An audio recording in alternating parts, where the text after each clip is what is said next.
Hunters have always been the first to venture into the wilderness.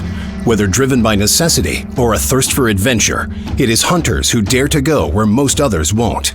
Brothers Chris and Casey Keefer represent the modern-day hunter. For most of their lives, the Keefer brothers have tested their skills as survivors in some of the world's most dangerous and unpredictable landscapes. Dropped with only a sidearm for protection and the clothes on their backs, together they will spend the next month scratching and clawing their way over 100 river miles through a land ruled by predators. In a race against time, supply-yielding caches will be placed by the producers throughout their journey. To acquire them, the brothers must beat the clock, as Mother Nature threatens to choke the North with ice and snow. For the first time, the Keefer brothers will find out what it's like to be cast into the wild with virtually nothing. This is Dropped. The porcupine caribou herd is one of the largest herds in Alaska, with numbers nearing 170,000 animals. This herd also completes one of the longest migrations on Earth, at roughly 400 miles one way. During the spring, the melting ice and snow signals pregnant cows to begin trekking north to their calving grounds along the Arctic coastal plains where food is plentiful and natural predators are limited. As summer approaches, the flies and mosquitoes become unbearably thick, driving the herd to higher ground in the Brooks Range, where wind and timber protects them from the bugs. The onset of autumn pushes the herd further south, as they utilize the mountain range as a barrier to protect themselves from the worst of winter's wrath. During their journey south, the cows come into heat, which sparks the bulls' desire to mate. Intense battles take place as bulls fight to earn their desired mates. As spring awakens, the cycle begins all over again. Understanding the travel patterns and life habits of the local caribou herd is essential to the Keefer brothers' survival. A caribou would provide weeks' worth of meat, a necessity for the brothers to acquire if they hope to make it the rest of their journey. It's been 3 days since the brothers validated their third cache. They've exhausted their supply of oatmeal awarded to them, and fishing has been unsuccessful. With only 7 days left and 13 river miles to their next cache, the brothers must find game soon, or be forced to leave the fertile hunting grounds empty-handed. Keep the fire going. I'm ready. Just get across this marsh. Yeah, that's fine. Just get up on that little hill. That's fine. That's fine with me. Let's just get up there in glass. I don't think it's lightening up, you know? Yeah. We can see our visibilities are much better. Yeah. Rampant snowfall has limited the brothers' field of view, even with optics, which makes it difficult to spot animals amongst the dense terrain. Temperature's cooling down for sure. Let's just see if we can't get some eyes on what lies ahead of us. Let's do it.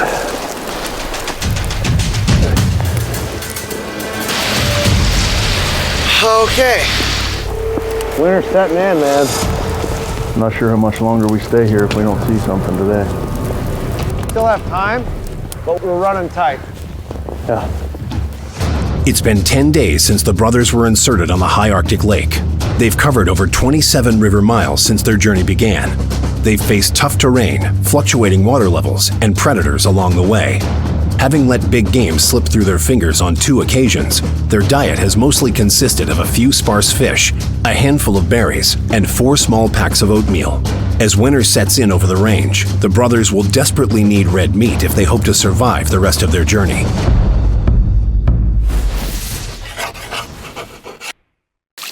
Oh, come on.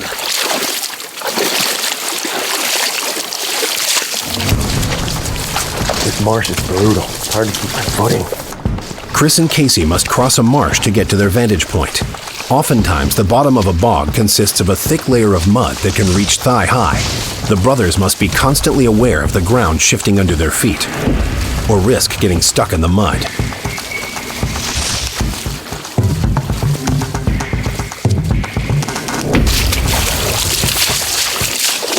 I feel less.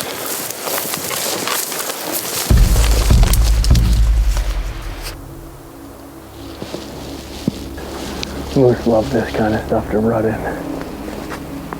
When I'm looking at habitat for moose, when we're moose hunting, first off is vegetation. I'm always looking for vegetation, something that the moose can live off of. They love eating willows. Willows along the river provides adequate nutrition for them. There's piles of willow down through here. Willows are the most common shrub in Alaska, This hardy plant comes in a number of varieties and is a food source to many of Alaska's wildlife in winter months. Willows are fast-growing, some putting on 3 to 4 feet of growth per year. They have long, narrow green leaves that contain more than 7% protein and produce antioxidants that boost the immune system. Finding a large willow grove is a good sign, as it is the primary food source of Alaska's largest animal, the moose.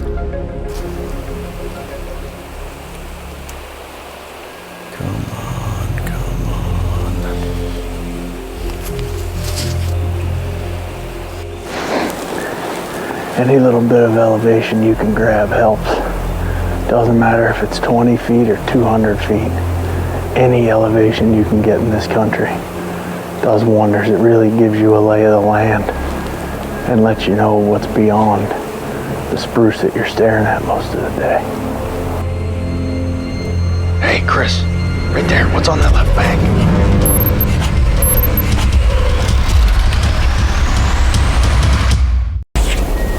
This whole group back here is coming this way. A small herd of caribou have come down off the tundra. The brothers must quickly make a plan of action before this golden opportunity slips away. Some of them are gonna split and go up, but the other ones are coming this way. Yeah, that's what I'm saying. Why don't we get down and go on the other side and just wait? And at least if we get down and get across there, Those low ones are low. get a crack at one with a rifle or something. That low group's making some ground right now. If we can get in that first section of timber right there, right across the river, we rode across, got to the other side, got up and got in that timber right there. And just ease our way over there. We have a pretty good look at them, plus we can stay in the timber. Our wind's in our favor going that way. I know we better hurry if we're gonna do it. Let's roll. The brothers have spotted a group of caribou traversing the tundra, but they're steadily moving downriver. Chris and Casey must hurry down the mountain, cross the marsh, forge the river, and stalk the herd before they can take a shot. The brothers must move swiftly, but cautiously. Alerting the herd to their movement may spook them, driving them downriver even faster and potentially putting them out of range.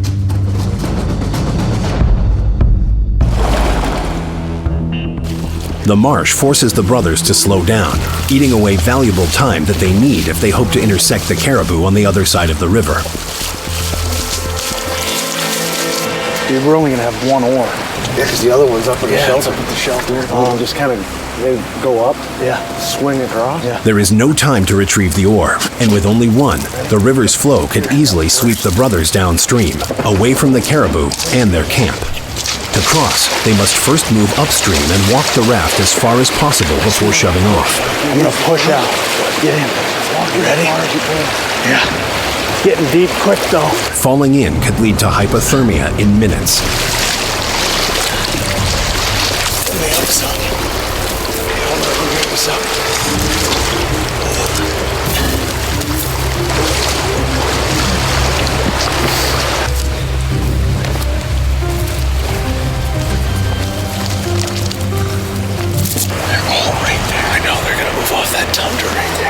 Let's get up to that little ridge. The caribou are still in the vicinity, but the brothers must cover over 100 yards quickly. Barren tundra sits between the brothers and the ridge, which is their only protection from the caribou's direct line of sight. That's a lot of caribou. What appears to be a small group of caribou from a distance has multiplied into a full herd with close to 200 animals. Look at that, they're just all balled up. I've never seen so many caribou in my life. They're just covered in caribou right now. See those two staring right at us? That's not good. No, no, no, no, no!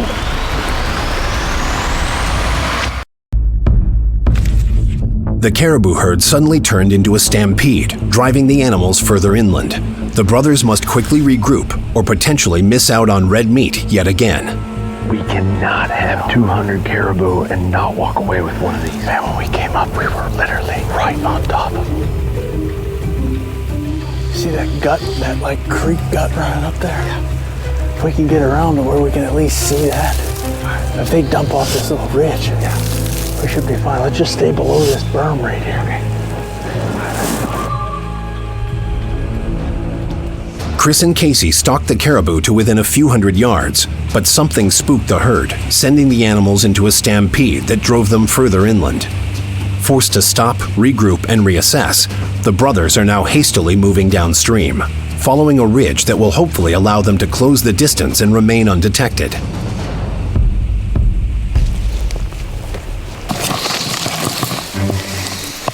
The brothers can't risk startling the herd a second time, so drastic measures are necessary. They must crawl over 40 yards to cross an open section of tundra to avoid detection.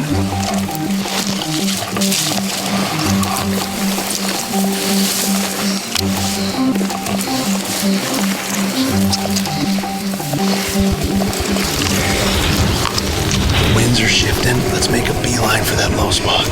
Let's try and get to that yellow tree. Like many animals, caribou rely on their nose for survival as well as communication. The brothers take every measure they can to combat the caribou's natural sensory advantage. The human body is constantly emitting odor as a result of bacteria found on the skin, breaking down sweat into acids. Wind can carry these odors in an animal's direction, potentially alerting them to a hunter's presence. The brothers' clothing incorporates activated carbon into its fibers, which acts like a sponge and is capable of absorbing a large spectrum of human odors. Combined with an effective camouflage pattern and controlled body movements, the brothers should be able to beat the caribou's sense of smell, sight, and sound.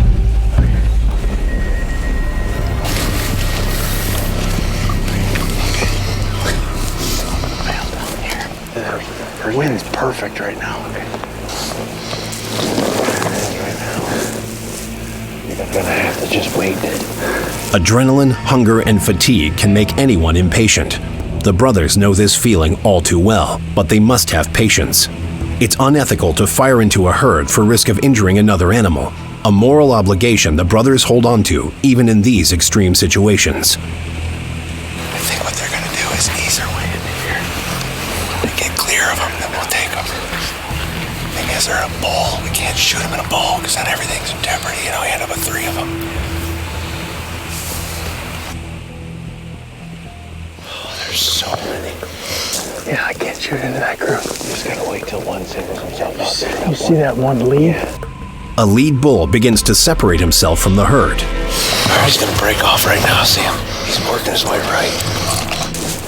He gets about another 20 yards, 30 yards. I'm with you. This could be the brothers' only opportunity for red meat. I got him dead to rights. A lone bull has started moving away from the herd. The Keefer brothers must take the caribou down or risk surviving on the edge of starvation the rest of their journey. That's him. He's open. He's broadside. You ready? Yeah, I'm on him. When you're ready, take him. Nice shot. Nice shot. Hammer. Oh, you hammered. Oh, yeah. Right there. I shouldered him. Oh, yeah. Hammered him. Perfect. He's gonna go down right now. He's down. We got food. Look at this caribou. Look at that pile of caribou right there. Look at that.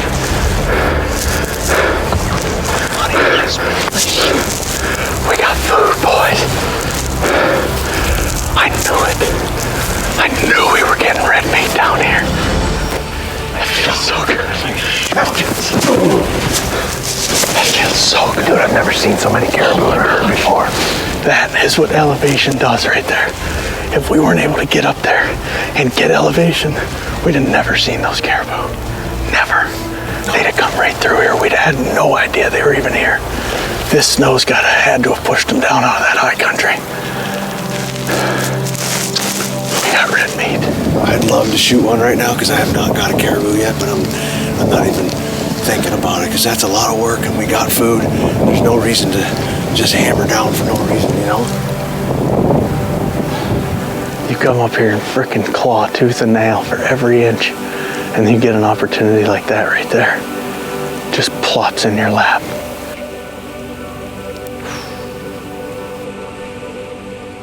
Dude, oatmeal was good. Caribou, backstrap. Enough said. Now the hard work begins. I don't even care.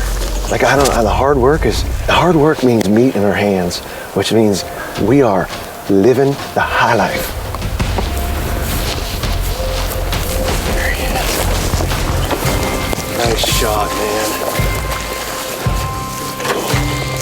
Check that out. Dude, what a beautiful animal. That is awesome. Look at that. Bad rack either. Nope. Oh, man. That was so awesome to play out. That was crazy. It's one of those things where once we saw them from up high, they seemed so far away. Oh, I know. But by the time we crossed the river and got up, it was like, hey, There. they're here. Like, Right. it's that fast. Right on top of them, man. Huh? Yeah, dude. That is an awesome, awesome animal. By the time we made our way, they were moving, and it was a herd of them. It's a lot of caribou. It is the Keefer brothers' ethical and legal responsibility to salvage all of the edible meat from this caribou. To do that, they must meticulously process the animal. First, they must remove the internal organs and the hide with a number of strategically placed cuts. The meat is then removed using a methodical 3-sweep method. The first sweep removes both hindquarters, front shoulders, neck meat, and back straps. The second sweep removes the brisket, flanks, and rib meat, while the third sweep removes any small remaining meat trimmings. If they can ward off spoilage, this animal should give them the energy they need to survive the rest of their journey. We can get him up here in a little dry spot, get him caped out, quartering him, Yeah. hauling him. The good thing is it's not that far. Still going to be a hike, but it's not that far. Yeah, it's not gonna be bad. The brothers move forward in silence, as they have so many times before. Together, they function like clockwork, each of them knowing exactly what to do to properly complete this process and earn their reward. The thrill and adventure brings them to Alaska, but the meat from a successful hunt is what allows them to stay. This caribou will sustain them for weeks, providing the fuel they need to keep covering ground. The brothers know there's still work to be done as they pack up their meat and head back to camp. But for now, they'll focus on re-energizing with a well-deserved meal.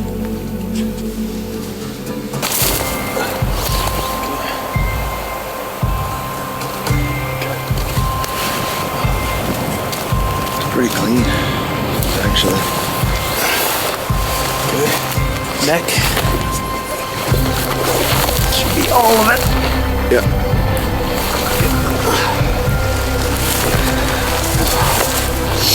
When we do a trip like that, I'll grab what I can with my hands.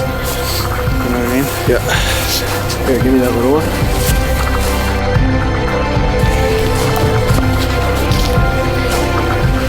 The promise of food tonight lifts the brothers' spirits. Their bags seem light, and the trek back to camp easier.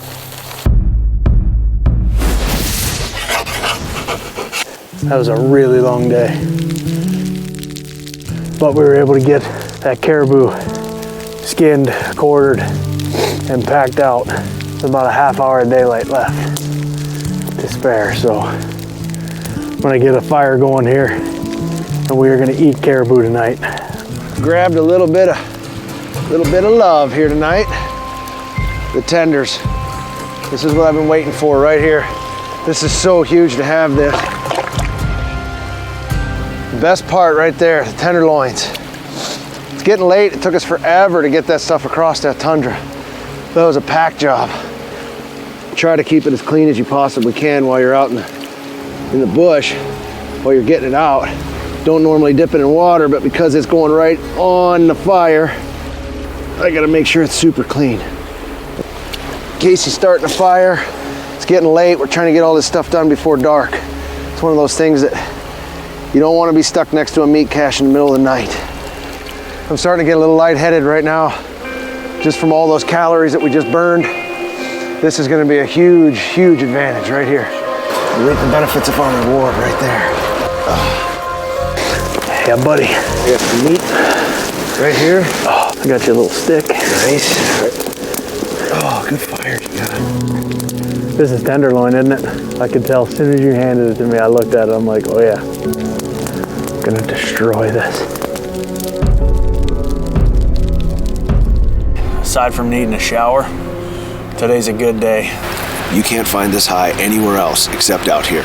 when you put yourself to the test, when you have to rely on each other and you have to do this thing the right way and come out successful, and you do it, there is nothing more rewarding in this world than pulling that off. You're never going to be given anything. Nothing's ever given to you when you're out here. You really got to take it. And that's exactly what we did. The cool thing about being brothers out here is when it comes to crunch time, we know each other. And I know Casey's going to get it done. I can rely on him, and he always comes through.